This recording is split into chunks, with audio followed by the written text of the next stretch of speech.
Sometimes, when you're searching for an answer, you search everywhere else before you take a look at what's right in front of you. Does this sound familiar? Well, it must, because this is a very relatable quote by Dean Hughes that states very simply that humans tend to look for things in the farthest places, while all they need is a look right in front of them. Today, I'm going to tell you about a simple, entertaining, yet useful and interesting topic: art and how it can affect our mood. Now, you may be wondering, how are these two related? I'm about to tell you. Let's start from the beginning. What is mood and where does it come from? Mood is a temporary state of mind or being. It's a type of feeling that can affect our behavior throughout the day. Nowadays, bad mood can be caused by the fast rhythm of life, like work overloads, deadlines for bills, and even household chores.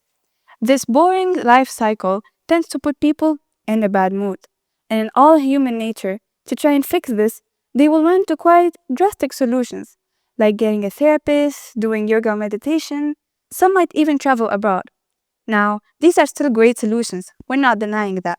But for bigger problems, while here, the only thing bothering these people is bad mood. Now, unfortunately, people have been taught that bad mood is just the way their life is, that these are the consequences they have to go through because they picked this specific job or this specific country to live in. Well, no, bad mood is something very natural we experience daily, and the solution to that is a very simple word: art. Art can be whatever you want it to be: reading, drawing, painting, even fashion. Do you see where this is going? Well, if you don't, here are some instances that might allow you to visualize this better. So, when me and my sister we feel bored or not in the mood, we take some coloring books and markers we have at home and we start coloring. Simple task, right? Yet very relieving. Even though with my sister, I only get more stressed when I see the way she's using the markers. Now, this is a very underestimated task that could be yet so beneficial to us. Now, to move on to our second example, which I think is a very common one. Everybody goes through this, or at least ladies go through this. I'm, of course, talking about cleaning. Now, cleaning is a nightmare for everybody. You have to change the sheets, mop the floors, clean the dishes. Nobody wants to do that. Well, neither my mom, sister, and I, because every weekend we have the same problem. And every weekend, my mom has the same solution: music. Yes, music. She blasts music on her phone, any type: traditional, modern, English, French, Arabic. She doesn't mind as long as it motivates her and boosts her mood up. Now, in some sort of way, the music will shift her attention from cleaning to dancing and vibing. It even makes me and my sister want to join, on the music, of course, not the cleaning. So, in all seriousness, to get to the gist of the topic, the music or the coloring, they're not some medicine or cure that's gonna magically fix your bad mood. No, they're seen as mood boosters and stress relievers.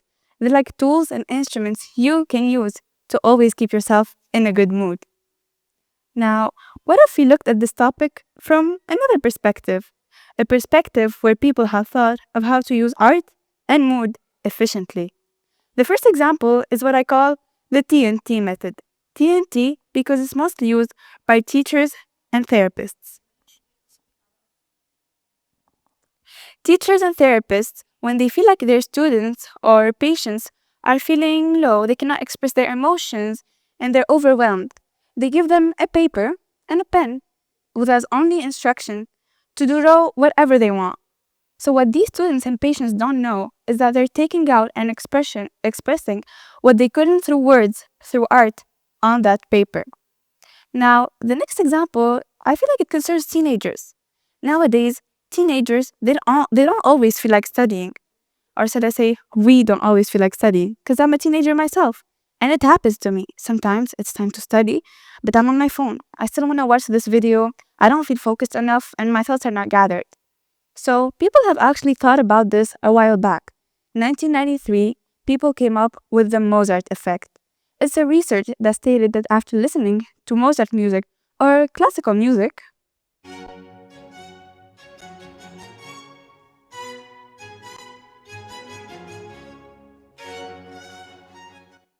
people actually showed better spatial reasoning skills and focus abilities. So when you think about it, this is not only for teenagers or students, but for everybody needing to do a task that requires concentration and focus. Now we come to the end of my talk, and if there's anything I want you to keep in mind, is that even though people did not find the secret to eternal happiness, why wait till then? While you could use these artistic tools and all these techniques we've covered today to always keep yourself in a good mood. So try it. When you go home and your mood suddenly switches up, you don't feel that good anymore. Put on your favorite song. If you're interested in books, you could read a chapter or two. And for the ones who have never tried drawing or painting, please do. People have this common misconception that the fan canvas has to look professional and amazing, but it will be amazing to you because it's made you feel better. And at the end, we're not searching for the Picassos of the future, but for the happy people of the future. Thank you.